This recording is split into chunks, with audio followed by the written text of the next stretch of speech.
So I have so much to cover here. I was just like beside myself. So Russian oil being targeted by Ukrainian drones, still the big story. It can't hide, no matter where it is. A pumping station, a was hit last night. A pumping station, refineries, oil depots, wherever you are, you should be nervous. So let's start looking at this. Overnight, Ukrainian attack drones successfully struck the Tingovatovo pumping station on the Almalyevsk oil pipeline, a major supply link to Russian refineries in the western part of the country. Per the local governor, the facility was damaged and pumping operations suspended. That's like the most honest statement that I've ever heard from a Russian governor. And this is what the pumping station looks like. Okay. On the morning of the 27th, the drone hit the pumping station, forcing it to shut down. The governor reported the event and didn't deny it. And it's really interesting. So I'm seeing estimates as low as 21%, as high as 27%. And that's before they've been updated as far as like how much refinery capacity is offline. I'll show you another video tomorrow, today, I don't know when, probably tomorrow, about just like where we've been economically and what kind of things are happening to the Russian economy. Okay, Ukrainian drone strike hit this pumping station. It's again 1,000 kilometers from Ukraine. The facility is part of a larger major pipeline. Okay. Overnight, what are the Russians doing to the Ukrainians? September 26th to 27th, Russians attacked civilians and with 115 strike UAVs, 97 of them down. That's not terrible percentages. You see some damage, but there's not any civilian casualties that I'm aware of. Konstantinivka, Russia shelled a residential apartment block, causing destruction and casualties. Russian drones plunged nearly 9,000 people into darkness during a late-night attack on Zaporizhia in the southern Ukraine. 26 September, strikes around 11 o'clock ignited a fire in a retail shop, damaged 2 cars along with neighboring buildings. Again, no casualties were reported. Today is September 27th. Okay, now I've been talking about drones that are being employed against Europe. And this is the second big story, and you can only have one title and thumbnail, really, but it's like this is big too. Drones near Sweden's main naval base. And I'm not repeating things from the other day. This is reported last night. At night, residents of Korna spotted drones over the archipelago close to the country's main naval base. Attempts to shoot them down were unsuccessful. Korna is the heart of Swedish Navy, from where the Baltic Sea is monitored. The appearance of drones near such a strategic site raises an alarm. It could be reconnaissance or a test of Sweden's defenses. Again, this is posted on September 27th. So, like, things have been happening in Sweden and then Denmark and Germany, and even Germany. That's right. And we'll talk about that in a little bit. Okay, so yesterday I talked about how General Staff documents the Hungarian drone route into Ukraine. It was reported yesterday that drones were going over the border from Hungary into Ukraine to do some kind of surveillance. And Zelensky pointed this out. And then the Hungarians were saying, "You're making stuff up. You're crazy. This is a false flag." And the Russians were amplifying that narrative. I'll show you that.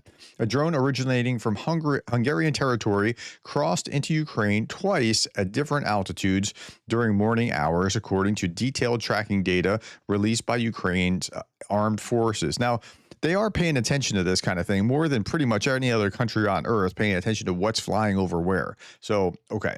The General Staff of the Armed Forces of Ukraine published a map showing the route of a drone that twice violated Ukraine's border from the Hungarian side, but Budapest strongly denies it. Hungarian Ministry of Defense stated that its army did not launch any drones and did not receive any orders for such flights. So it is possible that the Hungarian army didn't do it, and maybe there's just an innocent person doing it, like not realizing that he was creating a problem, or maybe it's something that, some Russian FSB related somebody, either directly or indirectly, was doing it, but it was pretty clear that it crossed into here. Nevertheless, Maria Zakharova said this: the Third World War will start. A Third World War will start very soon if the information about Kyiv's plans to conduct a false flag operation in Romania and Poland is concerned. And she was talking about the same kind of thing with Hungary here. So here's one statement. Here's another. Greg Terry covered. What is happening is the false flag event. Zakharova here on the right, who is the foreign spokesperson for Sergei Lavrov in the foreign ministry. She's reporting today that Hungarian media outlets, multiple Hungarian, listen, Hungary media outlets reported on Zelensky's plans to carry out sabotage in Romania and Poland with the aim of blaming Russia.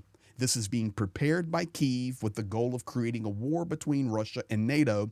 And she said, according to the available information I have from Hungary, and this is a quote, Ukraine wants to repair several downed or... Yeah, so whatever it is, false flag, and we know that the Hungarians did that. The Hungarians are pushing back, saying you're making stuff up and you just want to do false flags into Romania, and yeah.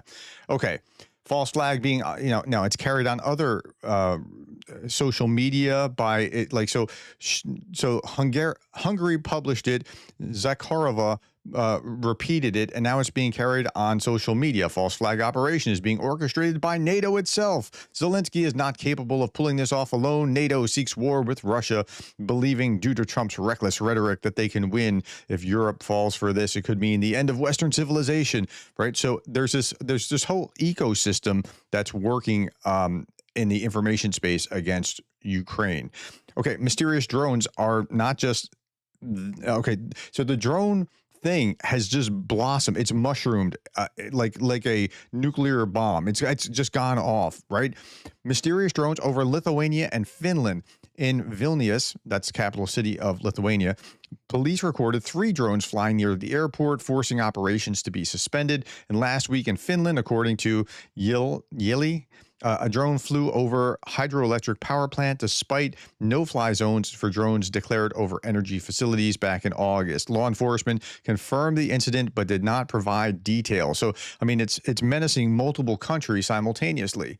Russia is secretly preparing sabotage operations around the British Isles, according to Anton Goroshenko, reporting what's in the Financial Times.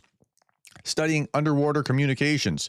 The ship circled Norway, passed through the English Channel, entered the Irish Sea, and moved toward the Suez Canal, disguising itself as a civilian vessel. Yantar, it is equipped with devices capable of intercepting data from cables and placing explosives. So, like, again, this is being reported by the Financial Times. It's not like he's just making it up out of whole cloth. And again, the drones, now that was a ship. Here's drones again. Here we go again. Unknown drones spotted over the Danish military sites. Danish authorities reported that last night, drones were seen over several of the country's military facilities. Among them was a major air base in Karup, home to Denmark's F-16 and F-35 fighters. Okay. So this kind of thing keeps happening. Now, I posted this yesterday. I was tracking all of this particular video. I was talking about all of what had happened, like with drones over Europe, and it didn't get a lot of views. And I was thinking, I wonder why. I mean, was there something that you didn't like? I was thinking maybe because I was saying that Europe was violated. Maybe you thought Europe violated something and didn't want to watch it, or maybe you didn't like the AI lady and I thought it was clever to put her into the European flag, or maybe it was the time of day. But if you could tell me why, if you saw this and chose not to watch it, that's cool. That's fine. You don't have to watch it. I mean, maybe you don't like everything, and maybe it was a terrible video. I don't know what I thought it was good. But in fact, I thought it was awesome. And that's why I'm so perplexed by this. I said, I'm always trying to improve. I created this video about Russia's airspace incursions in Europe. Most people did not click on it. I'm not asking you to watch it. That's not my point here. I'd like to know why you chose not to. I thought it was a topic most of you would have been interested in. Thanks for the feedback in advance. Be brutal. That's how we learn. So if you saw this and just passed on it, can you tell me why you passed on it? Just so I understand, because I'm trying to make sure that you have the things that I think are most important or pertinent. Okay. Let's keep going. Germany may allow military to shoot down drones. Germany has had multiple places where they've seen drone incursions on the border of Germany, and they're like, we got to do something about this too. Now, Mark Rutte of NATO he got the idea now. After the thing with Poland a week ago where we spent $400,000 to shoot down 4 drones, we're like, maybe this isn't the best plan.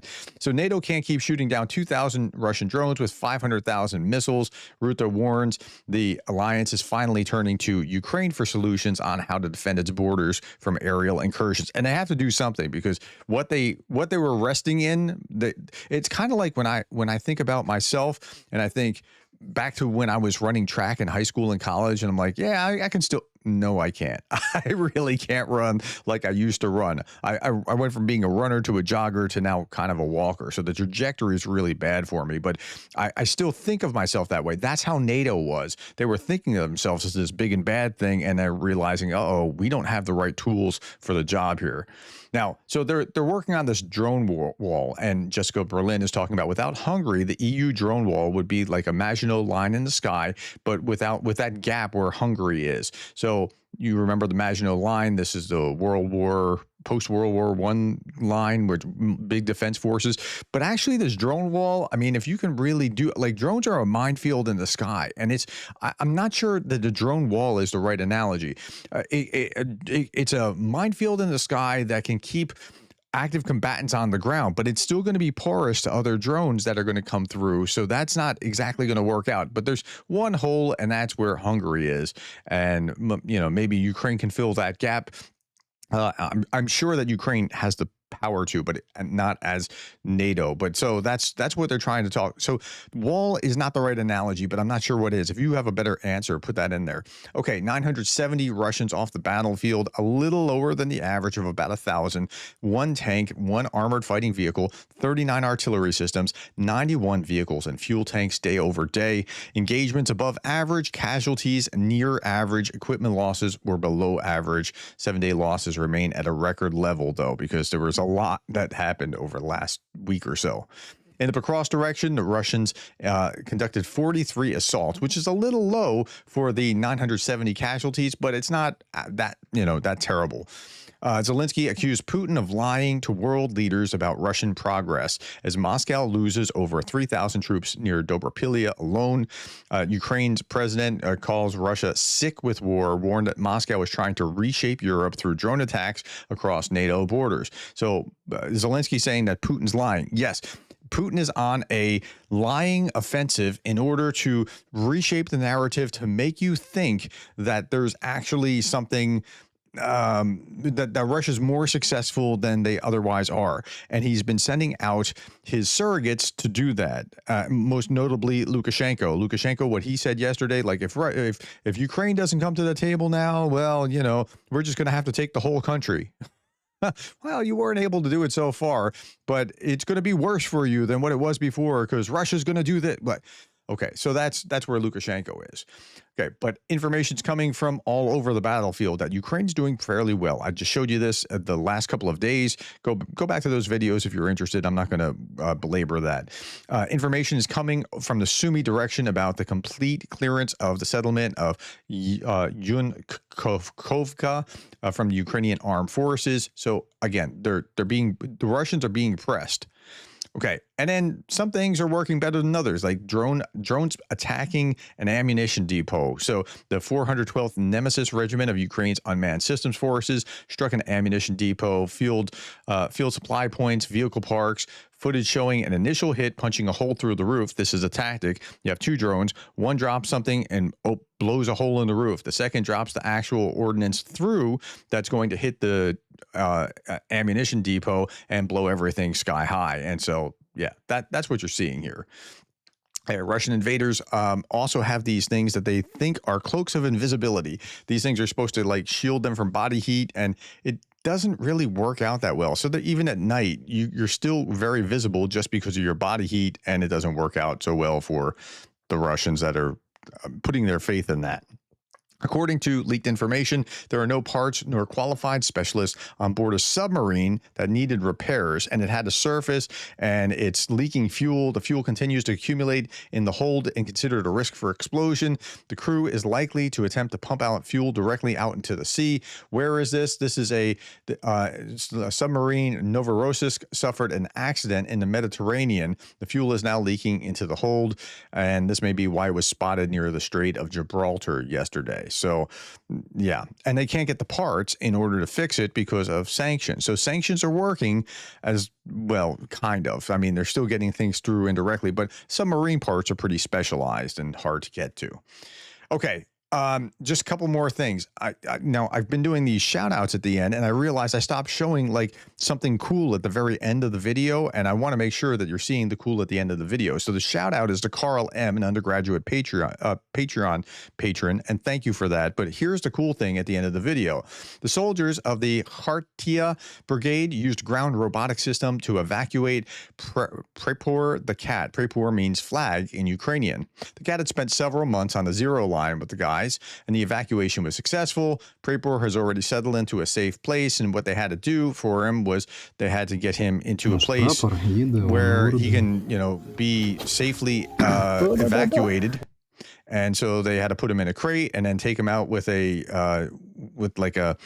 ground robotic drone, and but they got him out. And so good on the cat. He's now safe. Last thing is a meme from the 414th Magyar Birds. Well, we have nothing more to add. P.S. Feel free to share memes with Birds or our commander in the comments here. We're building an archive. So, dear Russians, enough about your horrific past. This is the commander of the Magyar Birds, the drone unit that they punch way above their weight. $1 spent on the drone unit brings in $111 return of destroyed equipment. Okay, dear Russians, enough about your horrific past. Let's talk about your horrific future. Okay, my friends, that's all that I have for you today. Thank you for your time. Thank you for the likes, the shares, and the subscribes. And thank you for being the kind of person that cares about Ukraine.